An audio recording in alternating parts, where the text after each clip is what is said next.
Hoje pela manhã, os escritores que estão participando da Jornada em Ação 13º Seminário Internacional de Pesquisa em Leitura e Patrimônio Cultural participaram de uma coletiva para a imprensa. O encontro teve a participação de Roger Chartier, Edivaldo Souza Couto e Regina Zilberman. No Hotel São Silvestre, em Passo Fundo, a coletiva de imprensa com os escritores Roger Chartier, Edivaldo Souza Couto e Regina Zilberman girou em torno da leitura e escrita nesses tempos de modernidade.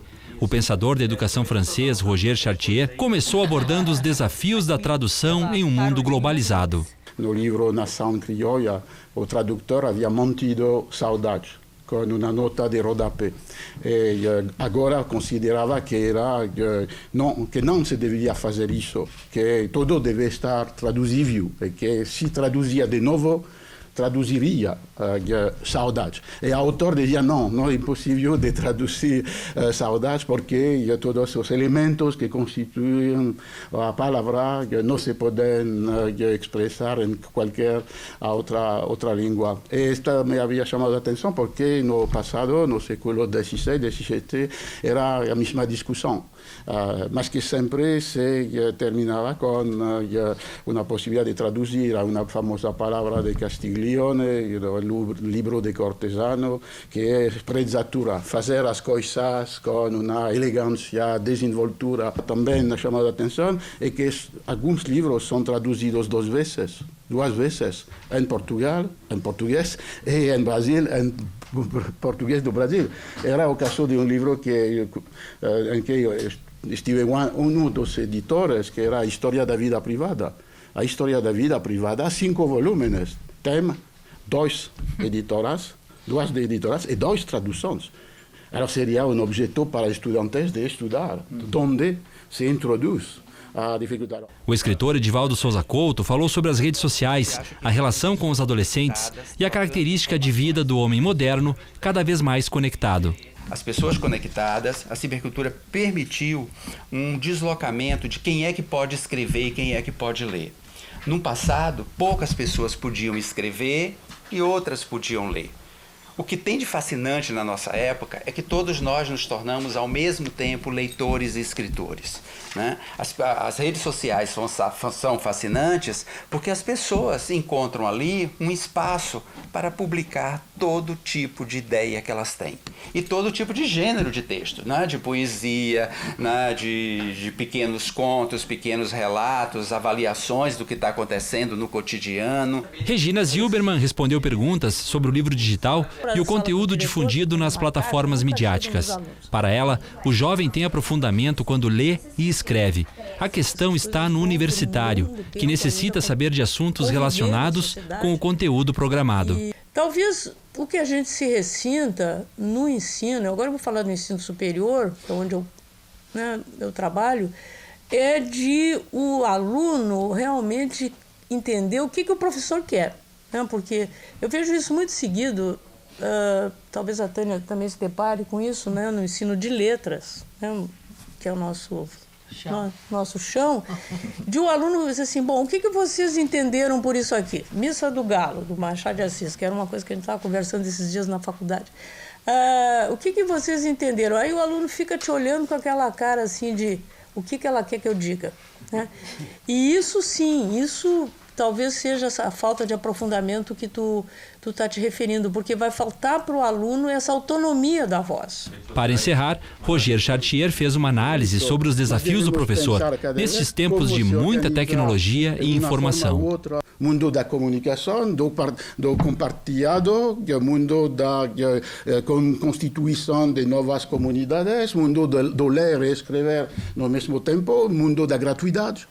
E há o mundo da edição eletrônica, que é da prensa, que é da edição de textos, e aqui tudo é diferente. Texto fechado, porque senão não podem ser objeto de uma propriedade. E se não há propriedade, não há direito de autor e não há proveito, algumas vezes, da edição. E então é um mundo que me parece atravessado por forte tensão. O tempo fica encoberto e pode ter pancadas de chuva nos próximos dias. Veja mais na previsão para amanhã e já para sexta-feira. Previsão de uma quinta-feira com tempo encoberto, com muitas nuvens em Passo Fundo, mínima de 14 graus e máxima de 26. A sexta-feira será marcada com pancadas de chuva e trovoadas durante todo o dia, mínima de 13 graus e máxima que não passa de 17. O dólar terminou o dia de ontem em R$ 4,07. Hoje a cotação iniciou em queda. No entanto, esse sobe e desce da moeda norte-americana traz repercussões para o nosso bolso, para o bolso dos consumidores. O pão deve aumentar cerca de 20% e ontem à noite a Petrobras anunciou um reajuste de 6% na gasolina que sai das refinarias.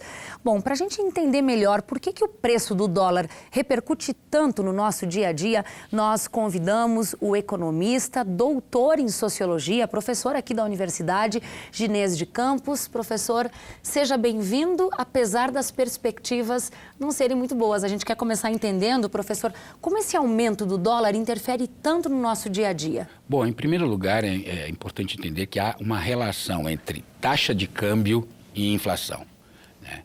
Consequentemente, quando há uma alta do dólar, ou melhor, uma desvalorização da moeda nacional, né, os insumos e matérias-primas que nós importamos, né, ficam mais caros. Consequentemente, isso repercute nos custos de produção das empresas. Por sua vez, as empresas repassam esse aumento de custos para os preços finais ao consumidor. É o que os economistas chamam na literatura econômica de inflação de custos. Este é o diagnóstico da atual inflação brasileira. Nós temos hoje uma inflação de custos por conta do aumento de custos de produção. Então, consequentemente, esse aumento dos preços finais ao consumidor acaba configurando o que nós definimos como inflação, que nada mais é que uma alta generalizada dos preços. Como é que o dólar chegou a esse valor, professor? Ontem, R$ 4,07. Na realidade, o déficit público, o endividamento do Estado, de certa forma, apresenta-se para os investidores internacionais como um quadro de insolvência.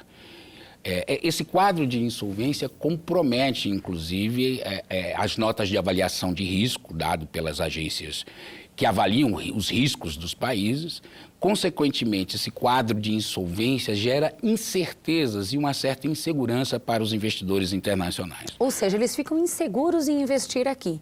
Perfeitamente. Consequentemente, ocorre saída de dólares do país, o que nós definimos, né, como fuga de capitais.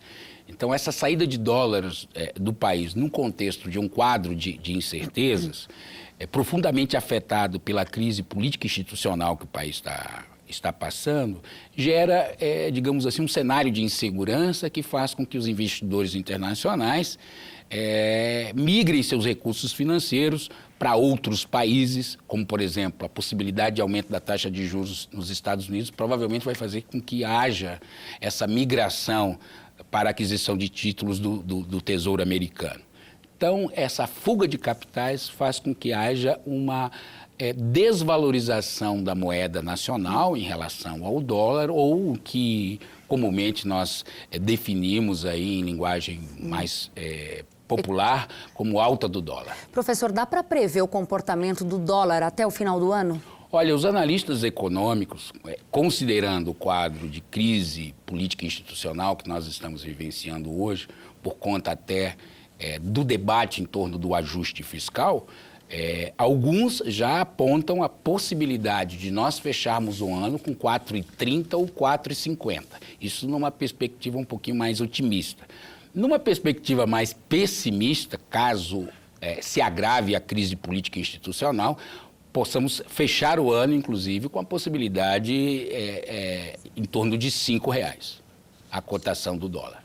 Há uma possibilidade, uma previsão, melhor dizendo, professor, da situação contrária, do dólar começar a cair?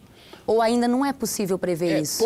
Pode haver essa possibilidade, e isso depende muito das medidas adotadas pelo governo no que tange ao chamado ajuste fiscal, né? Esse processo, ele não é apenas econômico do ponto de vista de aumento de impostos e corte de gastos, mas há uma dimensão política que envolve esse ajuste fiscal. E esse é o grande problema hoje, né? A crise institucional que nós estamos vivenciando, de certa forma, pode em certa medida, contribuir para uma queda gradual do dólar ou mesmo contribuir para uma alta gradual do dólar. Professor, obrigada pelas informações. E só para reforçar o que muitos estudiosos da área do empreendedorismo já disseram aqui, é preciso que os empreendedores agora tomem decisões rápidas e sejam muito criativos. Não tenha dúvida disso. Se pode dar uma dica, é essa. O controle de gastos hoje, tanto na dimensão empresarial como na dimensão pessoal, é importantíssimo. Professor, obrigada. Bom trabalho para o senhor. Eu que agradeço a gentileza.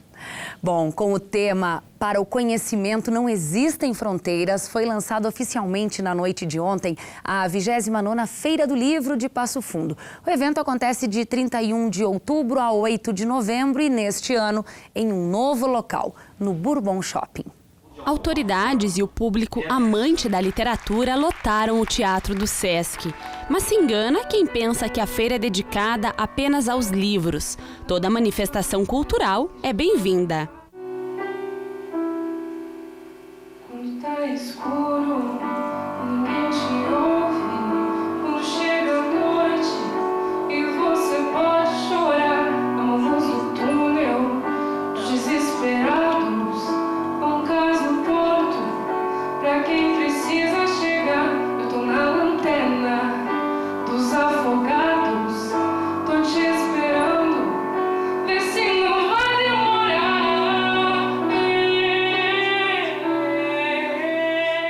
A 29ª Feira do Livro de Passo Fundo vai contar com várias livrarias que vão oferecer ao público uma grande variedade em obras. Além dos livros, autores locais, regionais e até nacionais estão confirmados. Neste ano, diferente das outras edições, a feira vai ser realizada no Bourbon Shopping. Decidimos, mudar de local a feira, que sempre aconteceu na Praça Marechal Floriano, e este ano estamos indo ali para aquele salão de eventos ali no Shopping Bourbon. Muitas atividades artísticas, muitos autores, eu acho que nós temos, acho que são 12 autores, então a gente conseguiu assim trazer mais autores, mais atividades, vamos dizer assim, também sessões de autógrafos com autores aqui da região, apoio de várias pessoas da comunidade, isso é muito importante. Incentivar a leitura e também o gosto pelos livros é um dos diferenciais da feira. Engajada em projetos que envolvam diretamente a comunidade, a UPF é parceira do evento. E a Universidade de Passo Fundo, ao longo da história da Feira do Livro de Passo Fundo, também marca presença. E a cada ano tem um envolvimento maior, eu diria mais destacado, mais envolvente, porque reconhece na Feira do Livro a oportunidade de oferecer cultura à população, de oferecer uma literatura de qualidade. E a universidade tem projetos nessa área, portanto, com toda a justiça está apoiando e participando ativamente da Feira do Livro de Passo Fundo. O canal de notícias de hoje fica por aqui. A gente volta amanhã, esperamos por você ao vivo ao 12h30. Obrigada pela sua companhia e até lá.